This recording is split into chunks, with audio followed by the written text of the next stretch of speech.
Hello, this is Clarence Moye here with Alex Adelman, the Tony Award winner for his streaming on HBO Max or Max stand-up special Just for Us. Alex, it's fantastic to meet you. Nice to meet you. So I loved the show, and as I was doing research, I saw that at least in some form or component of it was developed in Edinburgh.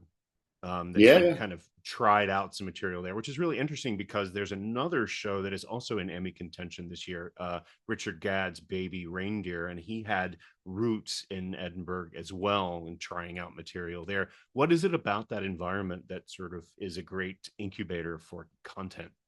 Well, it's a place to take risks. There's a lot of creative freedom in Edinburgh. The stakes are fairly low, and it rewards audacity. Mm. And in a festival with thousands and thousands and thousands of shows, you got to stick out. Yeah. So how are you going to do that? How are you going to put your best foot forward? How are you? I mean, like Richard is an Edinburgh stalwart, and I think Richard and I both are Perrier or Edinburgh Comedy Award, part of the sort of Edinburgh Comedy Award family. But yeah, Richard's been doing great solo shows for a long time in Edinburgh, and it's nice to see. And I've seen a lot of them, and I know him a little bit. I haven't seen him in a couple of years, but like, what a nice thing Yeah. to see Richard finally getting the sort of recognition that he deserves after doing like such great, difficult work for such a long time. Well, you both are diving into very deeply personal material. Yours is very different than his, of course, but it is still, your own personal experience, which I guess is where most comedy tends to come from personal experiences. Tell me, in the special, in Just for Us, you talk about these are the good jokes, and then there's lots of bad jokes that you wrote that didn't make it into the special. Tell me about what your process is in creating jokes and writing jokes. Like, how does that Oh, work for you? I'm a volume guy. I write a million things and then try to parse them out. I'm not very good at. I'm sort of a. I've always thought that underrated aspects of the comedy process are taste and editing. Hmm. Like, I think comedians oftentimes just like try to get laughs, but some comedians I think wind up being like, well, that joke is funny. I should put it out, or I should be, using it in X, Y, Z. And I just think that like funny is the prerequisite, and then you have to start figuring out what you want, right? Like what you want to say, what you want to be, you know, um, what you want to be considered, how you want to sort of present yourself. Like these are all bigger questions, actually. Like, there are a lot of comedians are funny. In fact, I would argue that most professional comedians are pretty funny.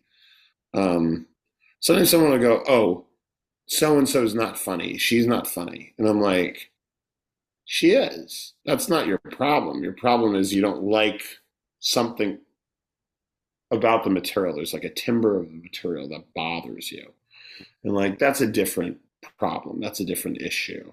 So like does that make sense? You Yeah. know what I mean, Clarence?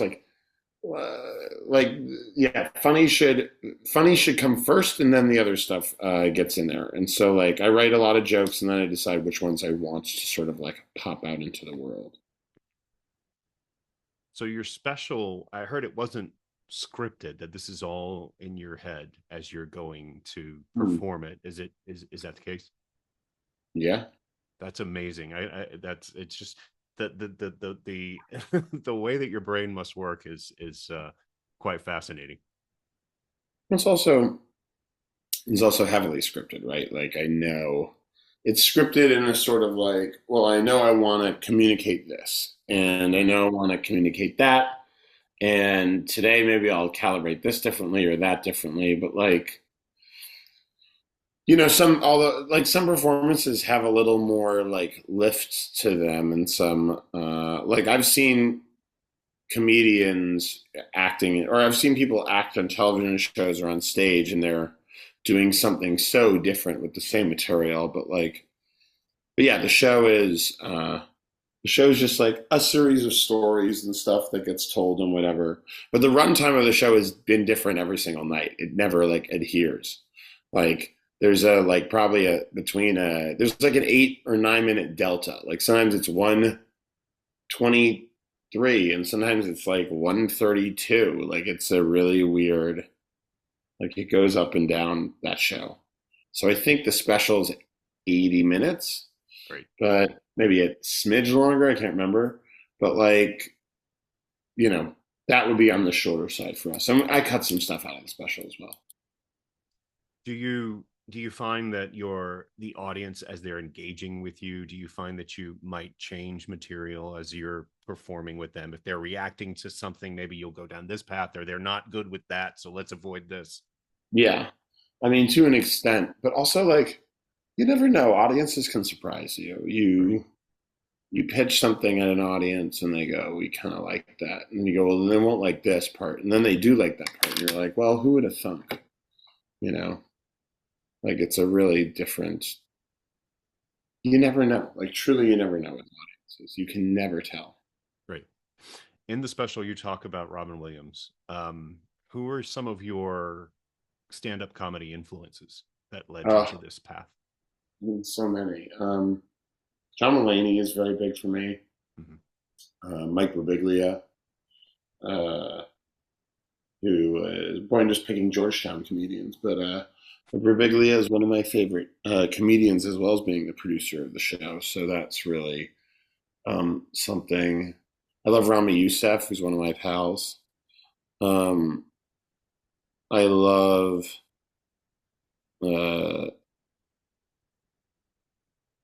gosh, there are just literally like thousands. I love Maria Bamford. I love Tig Notaro. I love, and there are the peers that I work with at the Comedy Cellar, but like I'm a big Chris Rock fan. I'm a big like, when I was starting, I really loved Bill Cosby, mostly for the material as opposed to anything else. But yeah, I've had lots of influences, and some of them are not all comedians, but Mel Brooks was very big for me, and there are even like Simpsons writers like this guy John Swartzwelder, who's just a he's a Simpsons guy. But like, yeah, I've had really great comedy influences, and so to be sort of in and amongst them, that'd be cool. And not all of them are like Spalding Gray is a huge influence, even though not a lot of people would consider him a comedian. And novelists like Zadie Smith,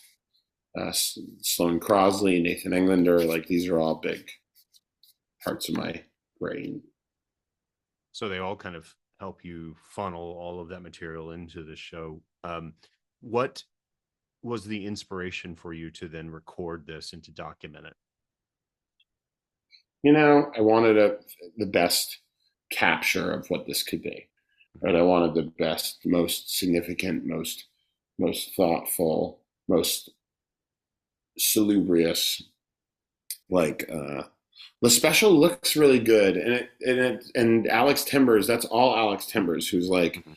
who understands narrative and comedy and theater and film, and like we spent all this time, me, him, and Kelly Lyons, who's this editor, and we like I'm never happy with anything. I'm thrilled with the special. Like it's the best representation of this show, and that's because of Alex and Kelly and Cameron Barnett, who's the cinematographer who shoots everything. Like we, I just got the best group of people around this thing, and HBO was really like, not everybody wanted to support a filming of a show on Broadway. It very rarely happens for a reason, and so to be able to have that captured the way that I wanted, like what a what a special thing. So It's truly great. So you mentioned different variations of this can run longer. There's different jokes.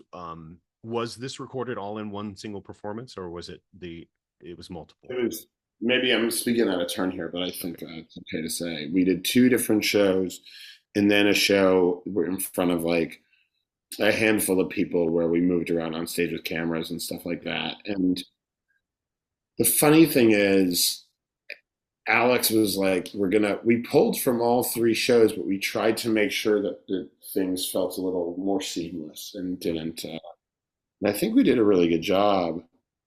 Again, that's Timbers, man. He knew exactly what he wanted. And, I don't talk about him enough, possibly, like, because it's been such a long process and I've had other collaborators who are either, you know, my collaborator, Adam Brace, he was my closest friend, passed away right before we started on Broadway. So the show has a lot of him in it, a lot.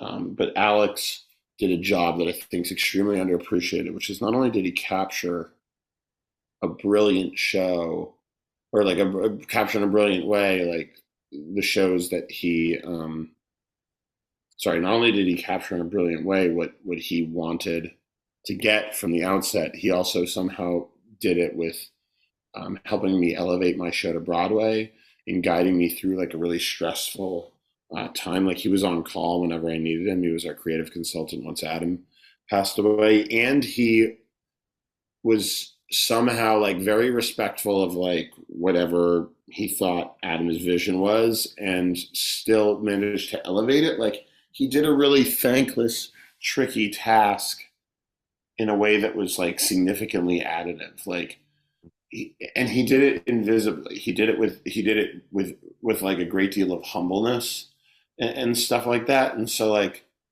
Timbers did Mulaney special. Timbers, does a lot. Did Here Lies Love on Broadway. Timbers did Bloody Bloody Andrew Jackson.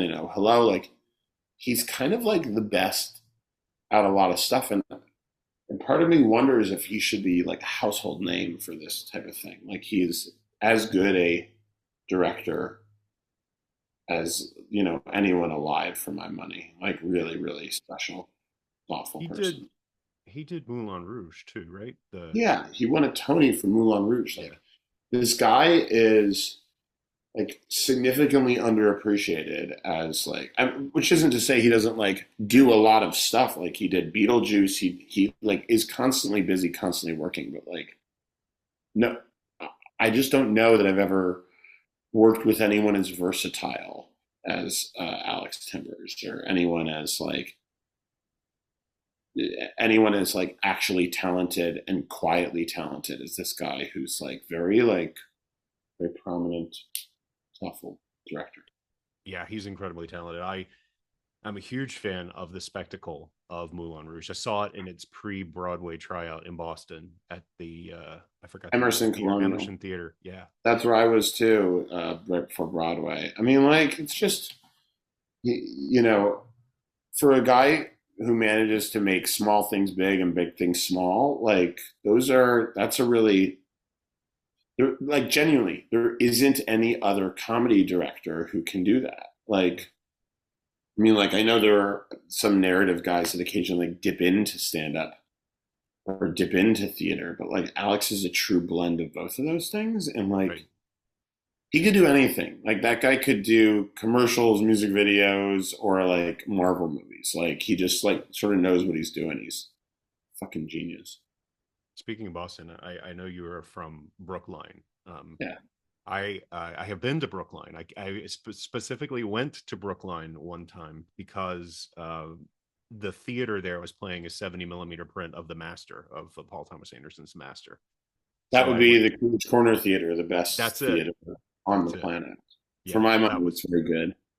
that was amazing. That was an amazing experience. But um, you won a Tony, like I mentioned before. You won a Tony a for this production. What did that mean for you? I bet that was a surprise. First of all, it was a shock. Yeah. Like, come on. Like who? Like which comedian expects to win a Tony? Right. But when you think of the other comics that have done it, like Billy Crystal and John Leguizamo and Nichols and May, like Mhm. it's really special to me to have that. And by the way, there are a few, not many, there are a few comedians like Birbiglia should probably have a Tony. Like when you think of how he's revitalized the art form, like it seems a little silly that Mike Birbiglia, who's done these two great shows in Broadway, Old Man and New One, uh, that doesn't have one. But I mean, like the Tony is his too, at least, and he facilitated the show. Mhm. But yeah, I mean, like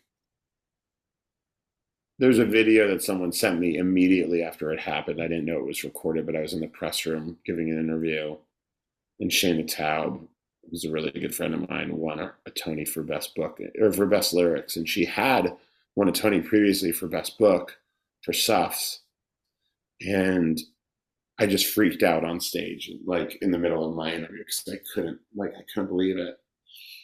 And so more than anything else, like I actually accidentally am like part of this Broadway community now. Like I love this group. Like I've always loved being a comedian. Never want to be anything other than a comedian. What a special fucking job to have. Like Right. it's the greatest, most speak of versatility, like it is the greatest job. It is the greatest privilege. I am the luckiest person to be able to do comedy.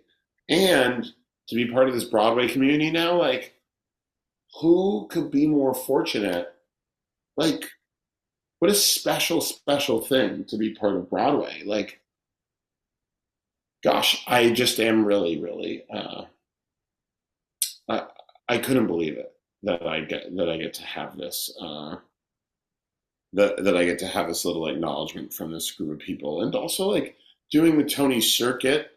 Like, got weirdly, I'm like, I get along like really well with like Sarah Paulson and Jeremy Strong and like, you know, Shoshana Bean and a bunch of the stereophonic group, and and Redmayne and I sat next to each other at some dinner, and like it's just nice to have these live craft conversations with people that aren't stand-up comedians, because you get a bit of a different perspective and you really learn a lot. Like I learned a lot from Paulson. Like Sarah, like I've gone to see her in Appropriate, and she's so fucking good. And like, sorry, I don't know. Sorry for cursing. But We're like, good. We're good. she's so good, and she's so thoughtful, and she and Jeremy and Eddie and the stereophonic, like all the people that I've met on Broadway, they throw themselves into these shows. They never mail it in. There are nights I go on stage and I'm like, tonight I'm just talking. Tonight I'm just like, rarely, almost never with my solo show, but sometimes I go on stage at the Comedy Cellar in New York and I'm like, tonight I'm just like being myself and trying stuff out. Like those guys go full tilt into everything. Like it is crazy, crazy to watch. So yeah, I picked up a bunch from them, and I picked up a bunch. We were talking before we got on this about Benj Pasek, who's my closest pal and one of my collaborators, and easily the person I get along with and respect the most in my creative life for sure. Um, so yeah, it's just in short. Sorry, I've rambled, but in short, Yes. it's a nice award, but the reward has been like getting to be part of this community for a second, like the Tonys community, the Broadway community. It's really special. That's amazing. So, last question for you. So I know, we talked about Richard Gadd in Edinburgh before, and he had turned a lot of his show into Baby Reindeer, which is, a limited series that streams currently. Are you thinking about doing anything like that with your material with Just for Us? The Christmas story in the show is going to be a movie. Oh, nice. God willing, I've been writing a script and working on it with Mark Platt and Adam Siegel, and Steve Levinson. So yeah, that'll be a film for a pretty good idea for it. And at the same time, like, I'm really happy with the capture of the special. But like, yeah, a bunch of people have asked about it.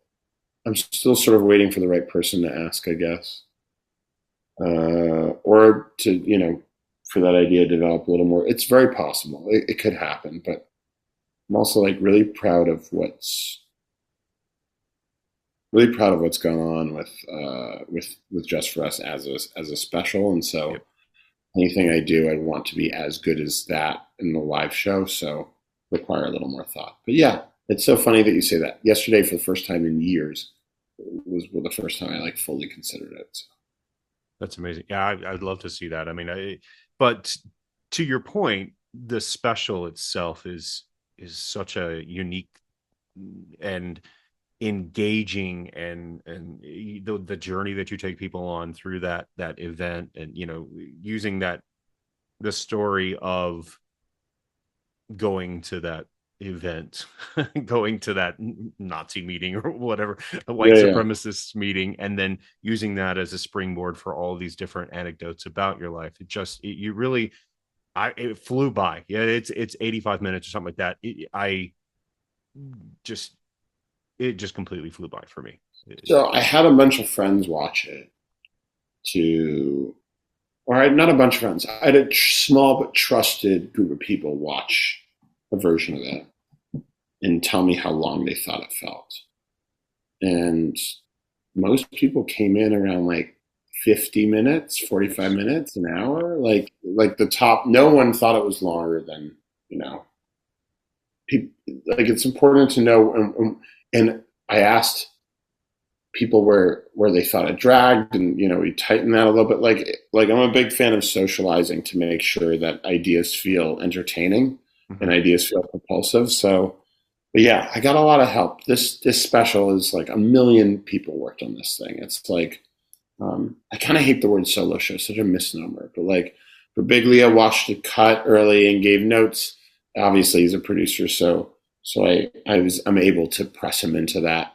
Right. And Timbers did it, like the amount of work that went into the special on the front end and the back end. Like I don't think anyone would quite believe. But I'm so happy with where it is. I'm so happy with what has come out to be. So.